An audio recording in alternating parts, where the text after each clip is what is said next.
Olá, meus amores, sejam muito bem-vindos ao nosso canal Despertar da Consciência. É um prazer ter você aqui comigo. Hoje eu quero compartilhar com você trechos do livro Quem Pensa Enriquece, de Napoleão Hill. Esse conteúdo vai te ajudar muito na sua caminhada da prosperidade e do sucesso. Antes, porém, peço por gentileza que deixe seu like e se inscreve no nosso canal. Gratidão. Pobreza e riqueza são filhas do pensamento. Pensamentos são coisas. O homem que pensou sua sociedade com Thomas Edison. Realmente, pensamentos são coisas. E coisas poderosas quando se misturam à definição de objetivo, persistência e a um desejo ardente de sua tradução em riqueza ou outros objetos materiais. Há alguns anos, Edwin C. Barnes descobriu o quanto é real que você pode pensar em enriquecer. Sua descoberta não aconteceu de uma vez só. Chegou aos poucos e começou com um desejo ardente de se tornar sócio do grande Thomas Edison. Uma das principais características do desejo de Barnes era ser definido. Ele queria trabalhar com Edison, não para ele. Preste muita atenção à história de como ele transformou seu desejo em realidade e você terá uma compreensão melhor dos princípios que levam à riqueza. Quando esse desejo, ou esse pensamento, passou por sua cabeça pela primeira vez, ele não tinha condições de agir para torná-lo realidade. Havia dois problemas no caminho. Ele não conhecia Edison e não tinha dinheiro suficiente para comprar uma passagem de trem para West Orange, Nova Jersey, onde ficava o famoso laboratório de Edison. Esses problemas teriam desanimado a maioria das pessoas de tentar realizar seu desejo. Mas esse não era um desejo comum. O inventor e o vagabundo. Edwin C. Barnes apresentou-se no laboratório de Edison e anunciou que estava ali para tratar de negócios com o inventor. Anos mais tarde, ao falar sobre esse primeiro encontro, Edison disse sobre Barnes: ele estava ali na minha frente, parecendo um vagabundo comum, mas tinha alguma coisa na expressão de seu rosto que transmitia a ideia de que estava determinado a conseguir o que tinha ido buscar. Anos de experiência com os homens me ensinaram que, quando um homem realmente deseja alguma coisa tão profundamente que se dispõe a apostar todo o seu futuro em uma única jogada para conseguir essa coisa, ele tem certeza da vitória. Dei a ele a oportunidade que pediu porque vi que estava decidido a ficar ali até conseguir o que queria. Eventos subsequentes provaram que não cometi um engano. Não pode ter sido a aparência do rapaz que abriu as portas para seu começo no escritório de Edison. Ela depunha contra ele, definitivamente. O que contou foi o que ele pensava.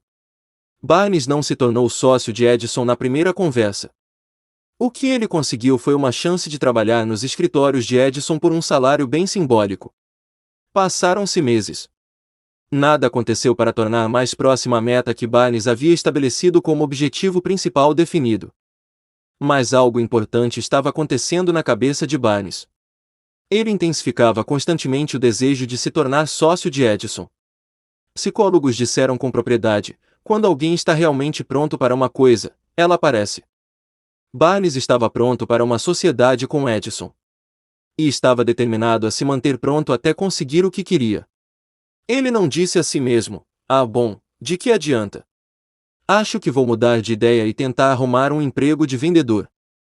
Mas disse: vim aqui para ser sócio de Edison e vou conseguir o que quero, nem que leve o resto da minha vida. Ele estava falando sério. Que história diferente as pessoas contariam, se apenas adotassem um objetivo definido e o mantivessem até ele ter tempo de se tornar uma obsessão dominadora. Talvez o jovem Barnes não soubesse disso naquele momento, mas a determinação canina e a persistência em se concentrar em um único desejo desgastariam toda a oposição e o levariam à oportunidade que ele procurava. Quando a oportunidade surgiu, veio de uma direção diferente e com uma forma distinta das que Barnes esperava. Esse é um dos truques da oportunidade. Ela tem o hábito tímido de entrar pela porta dos fundos. E frequentemente surge disfarçada de infortúnio ou derrota temporária. Talvez por isso tantas pessoas deixem de reconhecer a oportunidade. Edison havia acabado de aperfeiçoar um novo aparelho, conhecido na época como máquina de ditado Edison. Seus vendedores não se entusiasmaram com a máquina. Não acreditaram que pudesse ser vendida sem um grande esforço. Barnes viu sua oportunidade. Ela havia chegado silenciosamente, escondida na máquina de aparência esquisita que só interessava a Barnes e ao inventor. Barnes sabia que podia vender a máquina de ditado Edison e disse isso a Edison, que então decidiu dar uma chance ao rapaz. E Barnes vendeu a máquina. De fato, vendeu tão bem que Edison deu-lhe um contrato para distribuir e divulgar a máquina em todo o país. Com essa associação, Barnes ganhou muito dinheiro e enriqueceu, mas também fez algo infinitamente maior. Ele provou que se pode realmente pensar em enriquecer. Não tenho como saber quanto dinheiro rendeu aquele desejo original de Barnes. Talvez tenha rendido a ele uns $2 ou 3 milhões. 3 milhões de dólares no começo do século XX seriam comparáveis a mais de 50 milhões de dólares em poder de compra no início do século XXI. Mas o valor se torna insignificante, comparado ao bem maior que ele adquiriu, o conhecimento definitivo de que um impulso intangível de pensamento pode ser transmutado em recompensas materiais pela aplicação de princípios conhecidos. Barnes literalmente pensou a sociedade com o grande Edison. Pensou ganhar uma fortuna. Não tinha nada com que começar, exceto o conhecimento do que queria e a determinação de manter esse desejo até realizá-lo. A 1 metro do ouro. Uma das causas mais comuns de fracasso é o hábito de desistir diante de uma derrota temporária. Todo mundo comete esse erro em algum momento. Durante os dias da corrida do ouro, um tio do meu amigo R.U. Darby pegou a febre do ouro, e foi para o oeste, para o Colorado, cavar e enriquecer. Ele nunca tinha ouvido que mais ouro é extraído dos pensamentos dos homens que do solo. Ele tomou uma decisão e foi trabalhar com pá e picareta. Depois de semanas de trabalho, foi recompensado com a descoberta do metal brilhante. Ele precisava do maquinário para trazer o minério à superfície. Sem alarde, cobriu a mina e voltou para casa em Williamsburg, Maryland. Lá contou aos parentes e a alguns vizinhos sobre a descoberta. Eles juntaram o dinheiro para o maquinário e seu transporte. Darby decidiu se juntar ao tio, e eles foram trabalhar na mina. O primeiro vagão de minério foi extraído e despachado para uma fundição. O retorno comprovou que eles tinham uma das minas mais ricas do Colorado.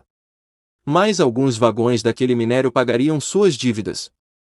Então chegaria a hora dos grandes lucros. As sondas desceram. As esperanças de Darby e de seu tio cresceram. Mas uma coisa aconteceu. O veio de ouro desapareceu. Haviam chegado ao fim do arco-íris, e o pote de ouro não estava mais lá. Eles cavaram, tentando desesperadamente encontrar o veio outra vez, mas foi inútil. Finalmente, decidiram desistir. Venderam as máquinas para um comerciante de objetos usados por algumas centenas de dólares e voltaram para casa. O vendedor de objetos usados procurou um engenheiro de mineração para dar uma olhada na mina e fazer alguns cálculos. O engenheiro deduziu que o projeto havia fracassado porque os proprietários não conheciam linhas de falha. Seus cálculos mostraram que o veio seria reencontrado a 1 metro de onde os Darby haviam interrompido a perfuração. E ele foi encontrado exatamente lá. O vendedor de objetos usados extraiu milhões de dólares em minério da mina porque teve a ideia de procurar a orientação de um especialista antes de desistir.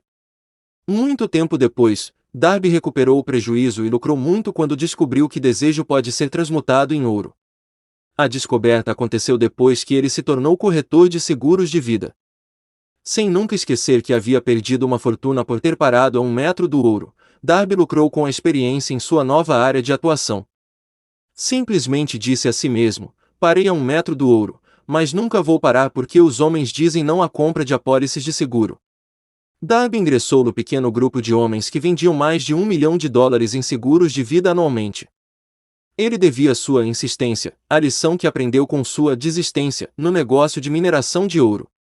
Antes de o sucesso chegar à vida de alguém, essa pessoa certamente encontrará muitas derrotas temporárias e talvez algum fracasso. Quando sobrevém a derrota, a coisa mais fácil e mais lógica a fazer é desistir. É exatamente o que faz a maioria das pessoas. Mais de 500 das pessoas mais bem-sucedidas que este país já conheceu me disseram que seu maior sucesso aconteceu um passo além do ponto em que a derrota as havia atingido. O fracasso é um trapaceiro com um aguçado senso de ironia e astúcia. Ele se diverte muito fazendo a pessoa tropeçar quando o sucesso está ao alcance da mão. Comentário. A crença de Napoleão Hill, a de que todo fracasso traz nele a semente de um benefício equivalente, foi a inspiração para o empreendedor e orador motivacional Wayne Allen Roth escrever seu livro The Joy of Failure.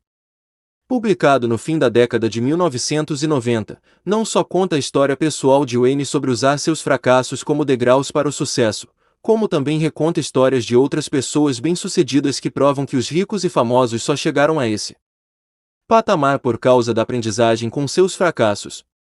Pessoas como Jack Welch, o imensamente bem-sucedido CEO da General Electric, que no começo da carreira fracassou de maneira dramática quando uma fábrica de plásticos pela qual ele era responsável explodiu. O bilionário Charles Schwab foi um fracasso na escola e na universidade, reprovado 2 vezes em inglês básico por conta de um distúrbio de aprendizado, e depois fracassou em Wall Street mais de uma vez antes de ter a ideia que cresceu e fez dele um homem rico.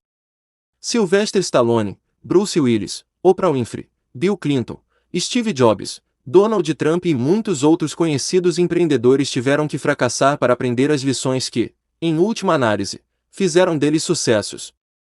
Cada um deles tem um fracasso, mas nenhum foi derrotado. Charles F.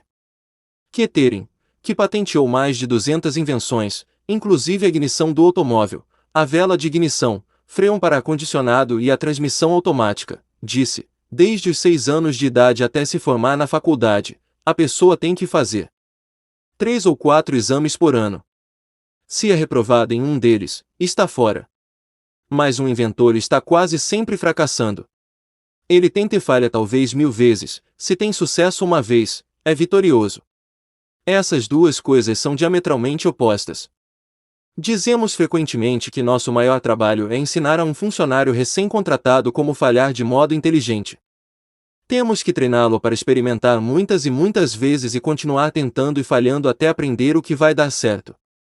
Fracassos são só tentativas em um treino. Uma aula de 50 centavos sobre persistência. Pouco depois de Darby ter recebido seu diploma na Universidade dos Golpes Duros, ele testemunhou algo que provou que não nem sempre significa não. Uma tarde, ele ajudava o tio a moer trigo em um moinho antiquado. O tio operava uma grande fazenda onde viviam vários agricultores arrendatários. A porta se abriu silenciosamente, e uma criança pequena, filha de um colono, entrou e se posicionou perto da porta. O tio levantou a cabeça, viu a criança e resmungou para ela: "O que você quer?" A criança respondeu mansamente: "Minha mãe disse para mandar 50 centavos para ela." "Não vou mandar nada", respondeu o tio. "Vá já para casa." Mas a menina não se moveu.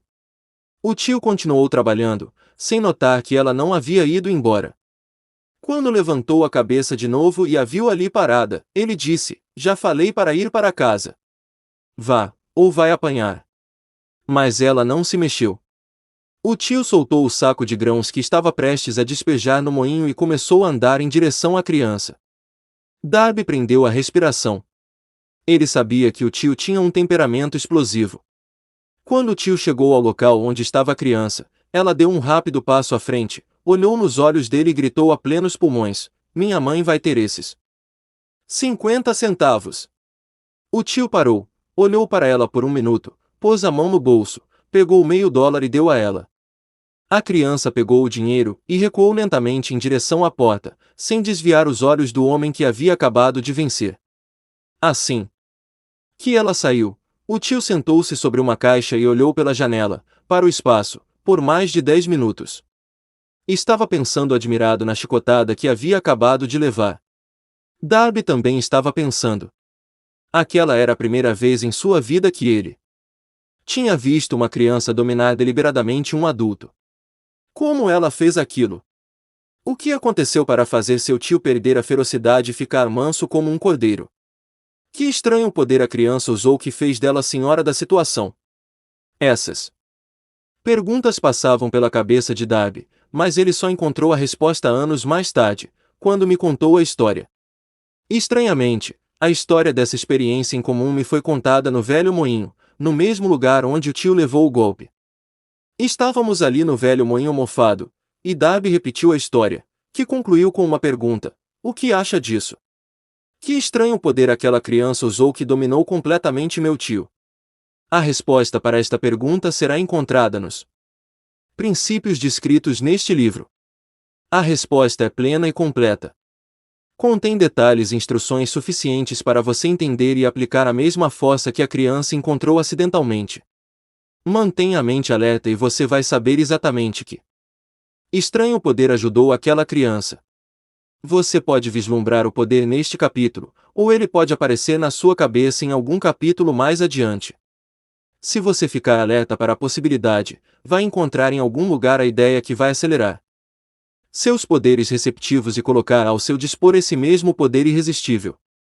Ele pode chegar na forma de uma ideia única. Ou pode vir como um plano completo, ou um objetivo. Pode até fazer você voltar às suas experiências passadas de fracasso ou de derrota. E, assim, pode trazer à superfície alguma lição com a qual você pode recuperar tudo o que perdeu na derrota. Depois que expliquei a Darby o poder usado involuntariamente pela criança, ele refez mentalmente seus 30 anos de vendedor de seguros de vida. Quando reviu sua trajetória, ficou claro para ele que o sucesso era devido, em grande parte, à lição que havia aprendido com a criança.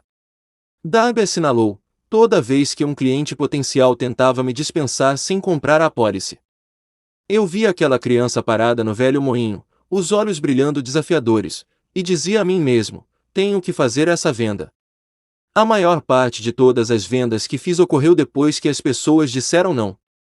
Ele também lembrou seu engano de ter parado a apenas 1 metro do ouro. Mas, disse, aquela experiência foi uma bênção disfarçada. Ela me ensinou a seguir em frente, por mais difícil que seja, e essa era uma lição que eu precisava aprender antes de ter sucesso em alguma coisa. As experiências de Darby foram comuns e simples, mas continham a resposta para seu destino na vida. Na verdade, para ele, as experiências foram tão importantes quanto a própria vida. E ele foi capaz de lucrar a partir dessas duas importantes experiências porque as analisou e encontrou a lição que ensinavam. Mas e se você não vir os eventos de sua vida como experiências de tão profunda importância? E quanto ao jovem que ainda não tem nem pequenos fracassos para analisar? Onde e como ele vai aprender a arte de transformar derrotas em degraus para a oportunidade?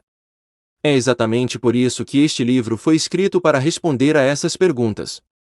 Para transmitir minha resposta, construí 13 princípios. Esses princípios funcionam individualmente ou juntos como catalisadores. A resposta específica que você está procurando já pode estar na sua cabeça. Ler esses princípios pode ser o catalisador que vai fazer sua resposta surgir repentinamente como uma ideia, um plano ou um objetivo. Uma ideia sólida é tudo de que você precisa para alcançar o sucesso. Esses 13 princípios contêm os melhores e mais práticos meios e caminhos para criar ideias. Consciência de sucesso. Antes de continuar na descrição desses princípios, você precisa saber, quando a riqueza começar a chegar, vai chegar tão depressa e com tamanha abundância que você vai se perguntar onde ela esteve escondida durante todos aqueles anos magros. Essa é uma declaração surpreendente, especialmente quando você leva em consideração a crença popular de que a riqueza só chega para quem trabalha duro e por muito tempo. Quando você começar a pensar em enriquecer, vai observar que a riqueza começa com um estado mental, com definição de objetivo, com um pouco ou nenhum trabalho duro. O que você precisa saber agora é como obter esse estado mental que vai atrair riqueza. Passei 25 anos pesquisando a resposta para essa pergunta, porque eu também queria saber como os homens ricos ficam ricos. O que você vai descobrir é que, assim que dominar os princípios dessa filosofia e começar a aplicá-los, sua situação financeira vai começar a melhorar. Tudo que você tocar vai começar a se transmutar em um bem para o seu benefício. Impossível. De jeito nenhum. Uma das principais fraquezas da pessoa comum é ter muita familiaridade com a palavra impossível. Sabemos todas as regras que não vão funcionar. Conhecemos todas as coisas que não podem ser feitas. Este livro foi escrito para aqueles que procuram as regras que tornaram outros bem-sucedidos e estão dispostos a apostar tudo nessas regras. O sucesso chega para aqueles que se tornam conscientes do sucesso. O fracasso acontece para aqueles que se permitem tornar conscientes do fracasso.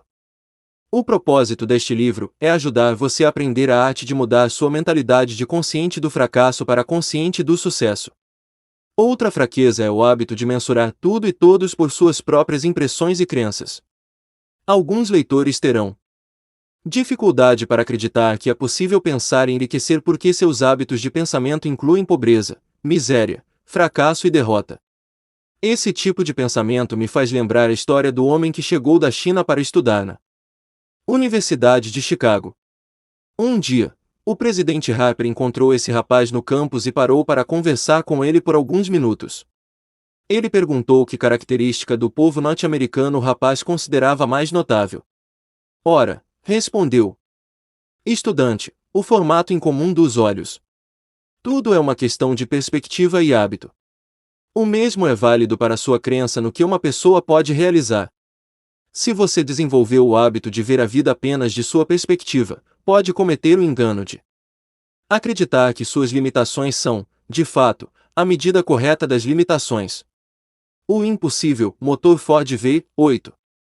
Quando Henry Ford decidiu produzir seu famoso motor V8, optou por construir um motor com os 8 cilindros montados em um único bloco. Ford instruiu seus engenheiros a projetar o motor. O projeto foi feito, mas todos os engenheiros concordaram que era simplesmente impossível montar um bloco de motor de 8 cilindros em uma única peça. Ford disse: produzam assim mesmo. Mas, eles responderam: é impossível. Façam, Ford ordenou, e continuem trabalhando até conseguirem. Não interessa o tempo necessário. Os engenheiros se dedicaram ao trabalho. 6 meses se passaram. Nada aconteceu. Mais 6 meses se passaram, e ainda nada. Os engenheiros tentaram todos os planos concebíveis para cumprir a ordem, mas o projeto parecia estar fora de questão. Impossível!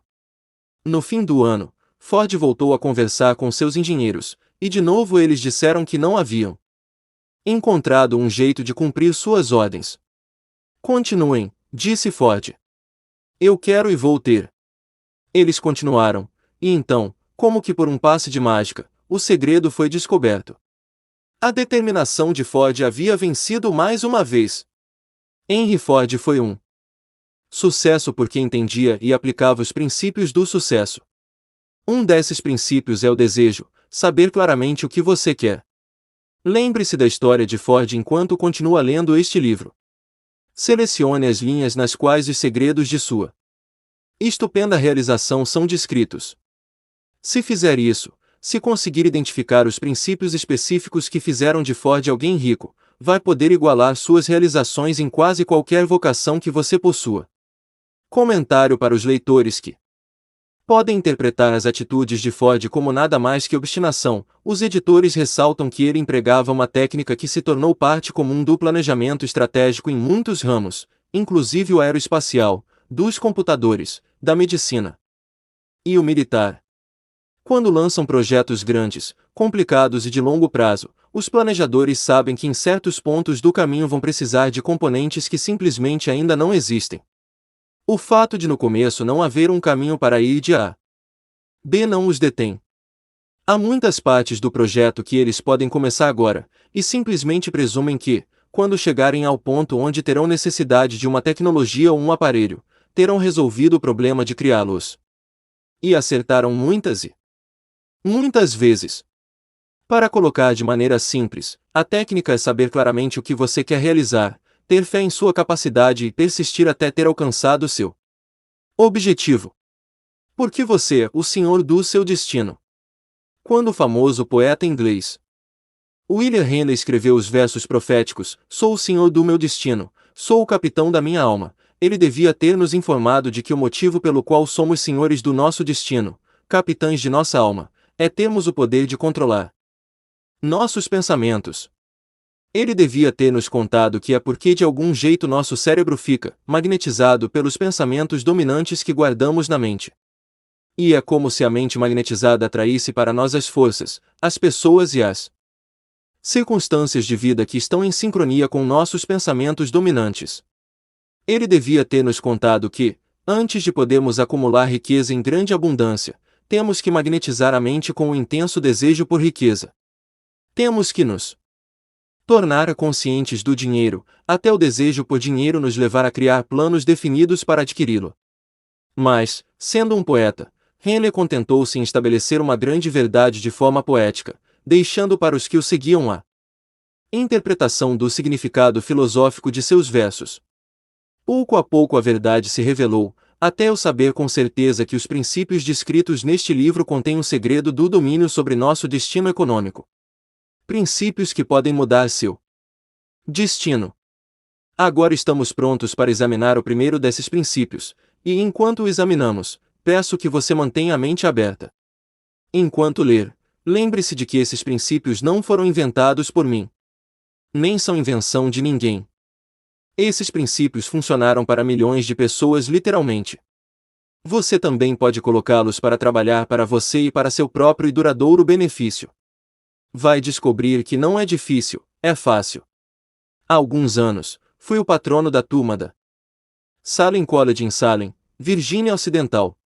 No discurso, enfatizei com tanta intensidade a necessidade de ter um desejo ardente que um dos formandos se convenceu completamente e fez disso uma pedra fundamental da própria filosofia. Aquele rapaz se tornou congressista e uma figura importante na administração do presidente Franklin D. Roosevelt. Ele escreveu para mim uma carta em que colocou com tanta clareza sua opinião sobre o princípio do desejo delineado no próximo capítulo que decidi publicar sua carta como introdução desse capítulo. Ela dá uma ideia das recompensas que virão. Meu caro Napoleão, minha atuação como membro do Congresso me fez conhecer os problemas de homens e mulheres, e escrevo para oferecer uma sugestão que pode se tornar útil para milhares de pessoas dignas. Em 1922, você discursou na formatura da Salem College, e eu era um formando. Naquele discurso, você plantou em minha mente uma ideia que foi responsável pela oportunidade que agora tenho de servir às pessoas de meu estado, e será responsável, em grande medida, por qualquer sucesso que eu possa ter em meu futuro. Lembro como se fosse ontem da maravilhosa descrição que você fez do método pelo qual Henry Ford, um homem de pouca escolaridade, sem nenhum dinheiro e sem amigos influentes, alçou voos muito altos. Foi então que tomei minha decisão, antes mesmo de você concluir seu discurso, de conquistar meu lugar, quaisquer que fossem as dificuldades que tivesse que superar. Milhares de jovens vão concluir os estudos esse ano e nos próximos anos. Cada um deles estará procurando uma mensagem de incentivo prático como a que recebi de você. Vão querer saber para onde se voltar, o que fazer para começar na vida. Você pode dizer a eles, porque ajudou muita gente a resolver seus problemas. Existem hoje milhares de pessoas nos Estados Unidos que gostariam de saber como podem transformar ideias em dinheiro, pessoas que têm que começar do zero, sem recursos, e recuperar suas perdas. Se alguém pode ajudá-las, essa pessoa é você. Se publicar o livro, eu gostaria de ter a primeira cópia que sair da gráfica, autografada por você. Com os melhores votos, acredite. Cordialmente, Janis Randolph. Desde aquela época em 1922, vi Janis Randolph progredir e se tornar um dos principais executivos de empresa aérea do país, um grande palestrante motivacional e senador dos Estados Unidos pela Virgínia Ocidental. 35 anos depois de ter feito aquele discurso, foi um prazer retornar a Salem College em 1957 como orador do bacharelado. Na ocasião, recebi um diploma honorário de doutor em literatura da Salem College. Comentário para o começo da leitura do próximo capítulo: os editores gostariam de reforçar a declaração anterior de que o que você está lendo não é só uma coleção de teorias das quais pode escolher o que quiser. Os 13 princípios de sucesso foram comprovados por experiências da vida real de uma longa lista de pessoas famosas e bem-sucedidas citadas anteriormente por Napoleão Hill. As técnicas também são praticadas e endossadas pelos especialistas contemporâneos e autores que os editores mencionaram, seguindo a lista de Hill. Mais de 60 milhões de pessoas compraram o livro que você tem agora em mãos. Se este livro teve tanto sucesso, certamente você deve dar a si mesmo a chance de ele para trabalhar por você também. Leia. Não questione. Faça isso. Se não, se achar que sabe mais que Napoleão Hill, se decidir. Escolher as partes em que vai acreditar ou que vai seguir e não alcançar o sucesso, você jamais saberá se o fracasso reside neste livro ou em você. Se gostou, deixe seu like e compartilhe esse vídeo. Gratidão.